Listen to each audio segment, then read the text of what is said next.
Hi fellow traders. In this video, I'm going to share with you how I find my daily support and resistance. Now I've had a lot of questions, a lot of emails, a lot of messages asking me, how do I find it? Why my numbers are a little different than what they come up with, and could I do a video or something explaining how I do it? Well, this video is kind of an overview. It's going to be very difficult to share everything, in one video. The traders that I mentor with, I go over in detail how I find my support and resistance, and they have a pretty good understanding of where I get my levels from. So I'm going to try to do this today and try to give you some idea of how I find it.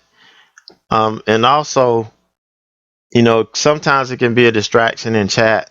I mean, yesterday I missed out on a very lucrative trade because I was trying to explain where I found my levels, and in the meantime, I looked back and the trade I was looking to enter left.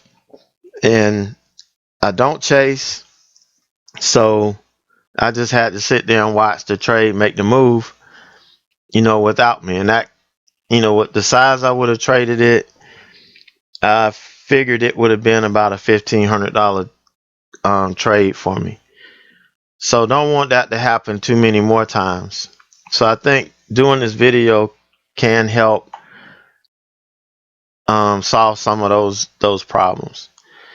So the first thing we're going to do, we're going to jump right in here, and I'm going to show you on some of my trades today just the process I use to find these, because intraday it can be a little hectic. You're trying not to miss a trade, but you need a level to base your trade off of. And so in this case, POM, around this time here, it was hitting my reversal scan. So what I do is I look at what price it's at and, kind of correlate it with my daily chart. Well, the good thing is when I'm doing this intraday, I can use the daily chart. It's showing me where the stock is trading, the price is trading at. Whereas in pre-market, I don't have that, so I have to try to match the levels up a little bit by drawing a line on the 5-minute chart and then coming over to the daily chart, and then it let me, it telling me where the levels are going to be. So in this case, I know it's trading around 23, down in here. So I'm interested in anything below, say 24.50. Any levels below 24.50, I'm looking at, because I'm looking for a bounce. And if it bounced over $1, then I'm going to come back and look at this daily chart again to try to find, the next level. The key is you don't want to spend a whole lot of time doing this when the stock is moving, because too many times when I first started, I was trying to mark every level and I would miss the trade. So we don't want to do that. So let's jump right in here. I'm going to blow this up because blowing it up helps me see the levels that I'm looking for. Now with this, I look for the bottoms of valleys and the tops of peaks. That's all I'm looking for. Where a stock comes down and it goes to turn around. Some people call these pivot points. There's a whole lot of different names for it, but I just simply use the tops of the peaks and the bottoms of the valleys. So we're going to start drawing our lines now. So the low of this candle is 23.03, and I'm going to draw that line at 23.03. The top of this candle, the high for this candle is 23.91. 23.92 is close. Now you're going to see me draw levels or call out levels in chat that may be a couple cents off of where you have it. just know that I probably have the same level. It's just that, we're just a couple of cents apart. Just know I'm looking at the same level. I just didn't take time to make this thing exact.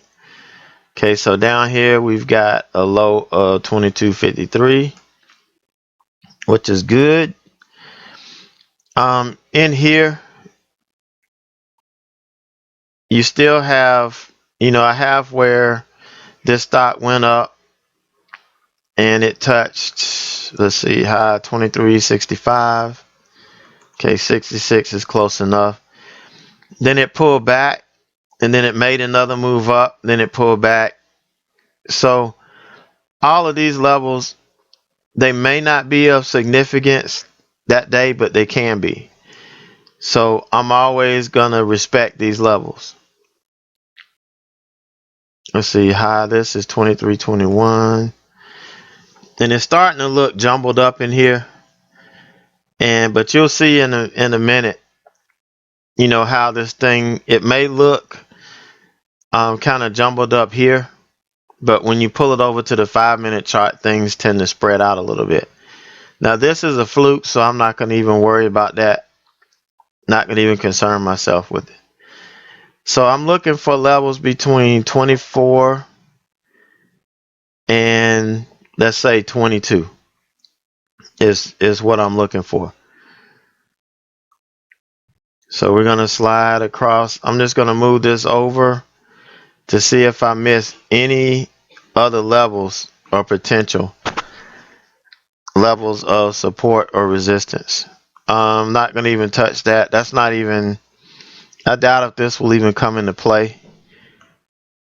So I'm going to continue to move over, see if we can find some more levels. Okay, right here you've got, these two. This is the bottom of a gap, the top of this candle. So I'm not going to really worry about that.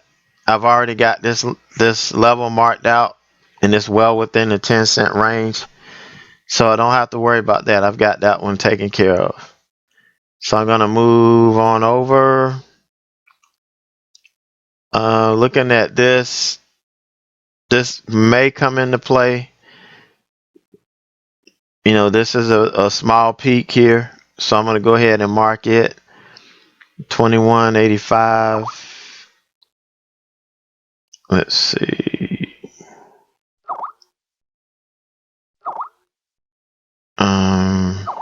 I'm getting there. There we go. 21.85. Okay, got that. So we're gonna move over here some more, trying to see if we've got some other levels that we need to mark out. And here we find here's another top of a peak here. The high of this candle is 22.20. So 21 is close enough. I'm just gonna mark this low for the sake of argument. This is 21.51. Okay, we'll mark that. This is just a little bit off. This is 22.15. This is 22.21. So this is only 5 or 6 cents. So I'm not gonna worry about putting another line right here. Here's another top. A peak before it turned around. So this is 21.67. Got that. Here's a low right here. This is 21.26. Got it. So we're gonna keep sliding over, making sure that and this is 2012. This is how far we go back. Now I go back 10 years sometimes, but I just want to make sure that there's no rogue levels anywhere. And you can see all the levels we drew over here pretty much takes care of any level it had over here. So we're pretty much done with drawing our levels. So we're going to come back, and now we can switch over to our 5-minute chart or the charts that I trade off of. And you can see this is a train wreck waiting to happen pretty much, because you've got all of these levels around where I'm looking to trade. Here's where the first bounce can occur.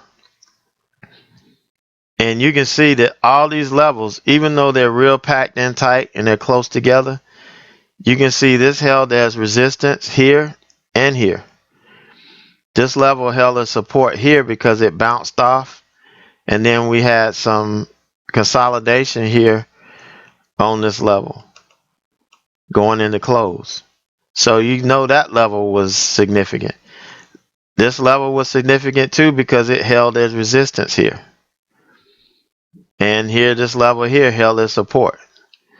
So I never really got into these, and it never really got up into here, but you can see, these levels, it bounced off of here once, twice. These levels do come into play, and each one of them, held some significance, in this trade. So, and what I did when I was looking to trade this was the first bounce I was looking for, but I missed it.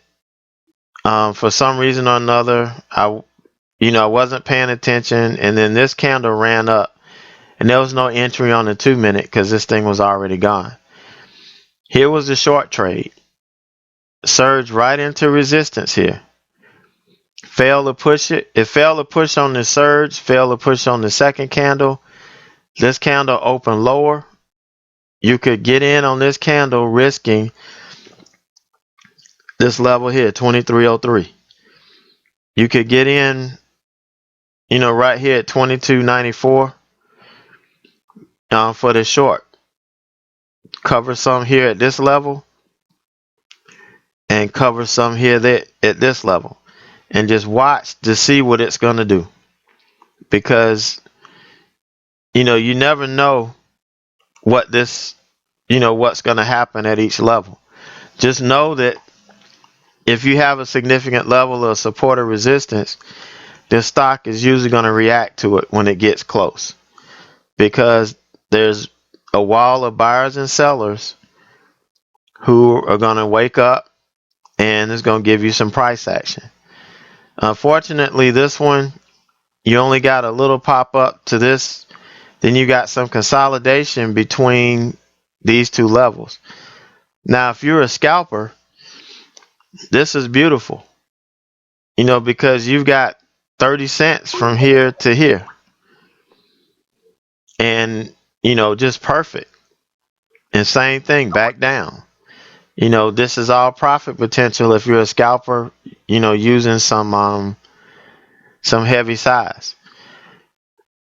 So what I was looking at, I took this, I missed this trade, so I come down here and I'm looking at this trade off this level here, this 2221 level, and that's where I got it, right off of here. Let me see if I can find a 2-minute chart where I got my entry right here. It was on this candle here, and this candle opened. This was my signal, and this was my trigger candle. So I got in here at 2218, 2219, somewhere in there, and took the trade up to 2250. That's just what I wanted. I wanted a nice little 25-30 cent scalp. I loaded up with 2,500 shares. This stock price was low enough for me to do that, and I got my 30 cents. So yeah, I did keep some on. I took most of it off, but I kept some on here, waiting to see if this is going to push this level. It didn't, so I just kind of held on to it. I didn't get out of it. My stop was going to be back here at break even. It never did come back to my stop. It came close, but it never did stop me out. Then I got the pop up here, and I'm out of the trade because that's exactly what I was looking for.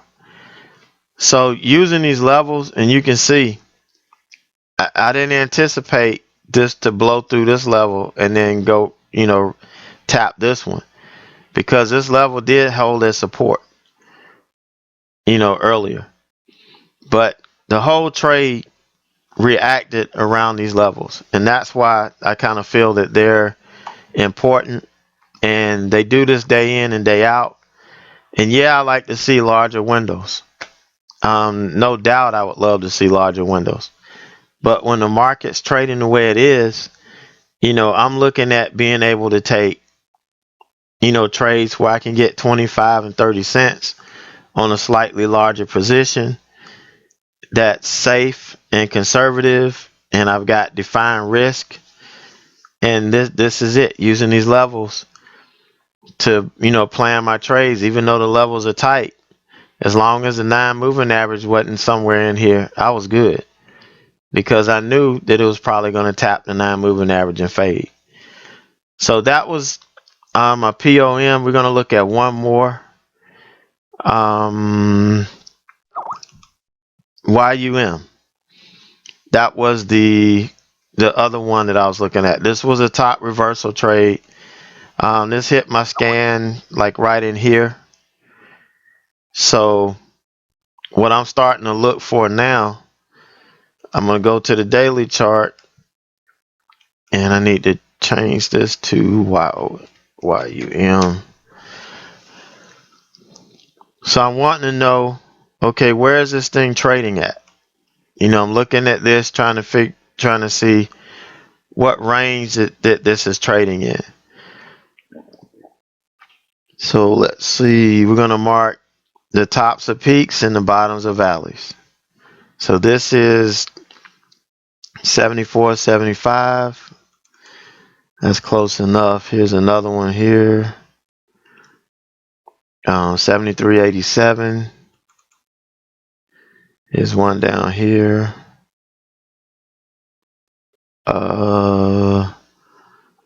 72.14. Get this down.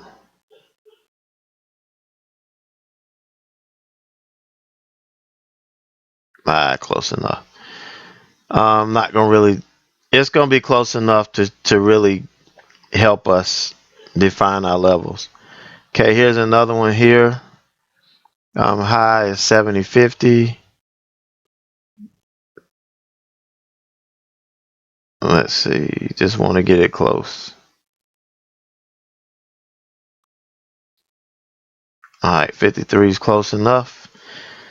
Am I missing anything here? We'll do the top of this one. Is 76.64.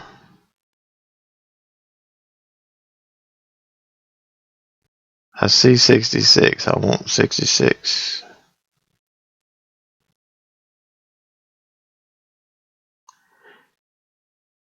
This gets frustrating sometimes. There's 66. All right. And here's another one here. Let's see, 75.24.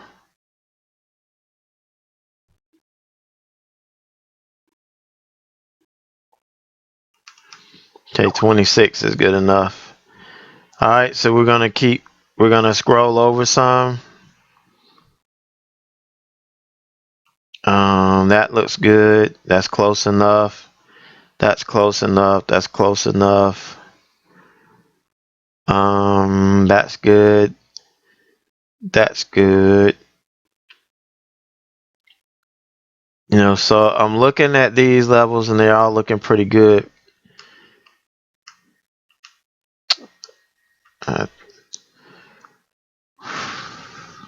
All right, here's a low right here. We can mark 71.25. Okay, 24 is close enough.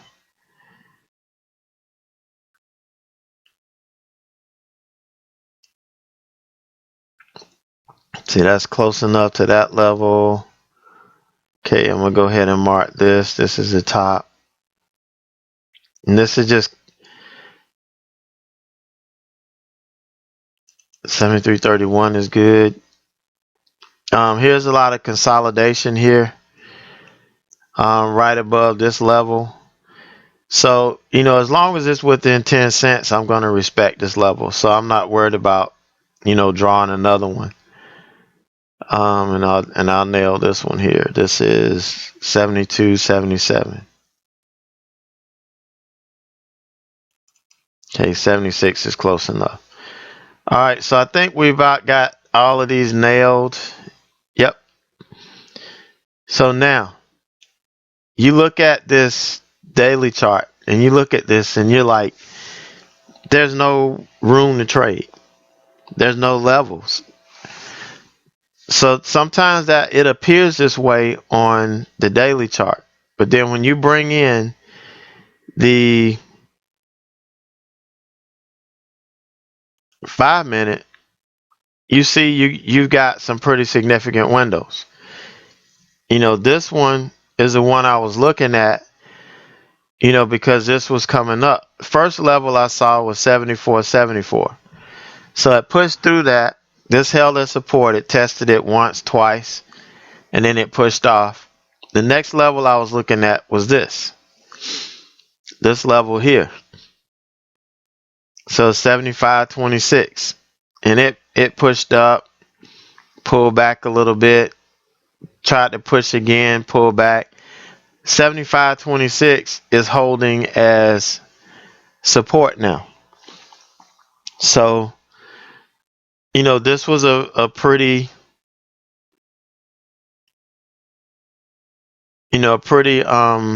solid area of support that held, and then the stock ended up pushing off of it. So I think I got short somewhere in here at 75.65. And don't ask me why I got short. It just looked like it was turning, and I got short. Ended up covering some down here at 35, and this thing washed out to the 9, and I should have covered some here, which I did. 75.20, I covered some there, and then it started to run up. So I wasn't going to let this thing turn against me. So my stop automatically became, break even, because I got some decent profit on this. I couldn't get in this stock long. I mean, heavy because of the price of it. But, this level of support told me if this held and it bounced off of it, then my trade is probably going to be dead, or my trade plan is going to be dead. And sure enough, it was, that spelled doom for this trade.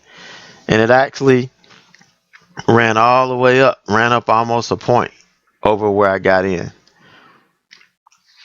But you can see how these levels of support and resistance, how I use these to help determine my trade and help determine my entries. Now, here's another, an extra piece of the puzzle. At night, when I go back and I study my trades, I want to know, why did I see, in the price action, why did I see something that told me it was time for me to get in, that this thing might be reversing? There's got to be a reason. Is there a level of support or resistance that I missed? So what I do is I'll draw a line here. See, the high of this is 75.82. I'll draw a line, change the color on it. Let's see, I'll change it to orange. And then I go back to the daily chart.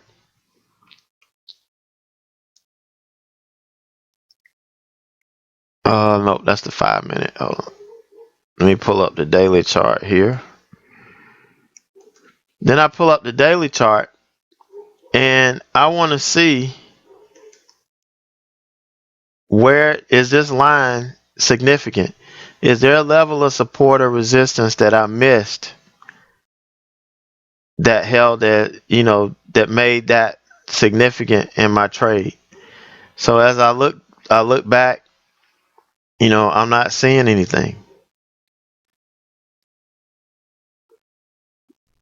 Keep going, keep going.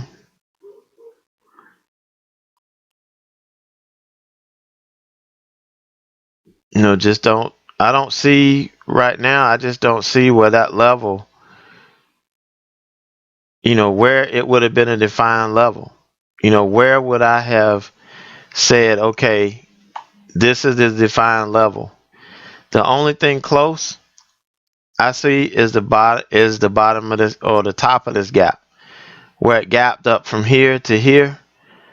Sometimes you can draw support and resistance in the area between this gap, but I'm not seeing a defined area of support or resistance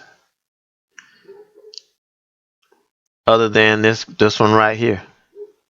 This is the bottom of the gap. Where the stock gapped up that day, this is the bottom of it, or the top. The bottom of this candle, but the top of the gap. So I've already got a level of support here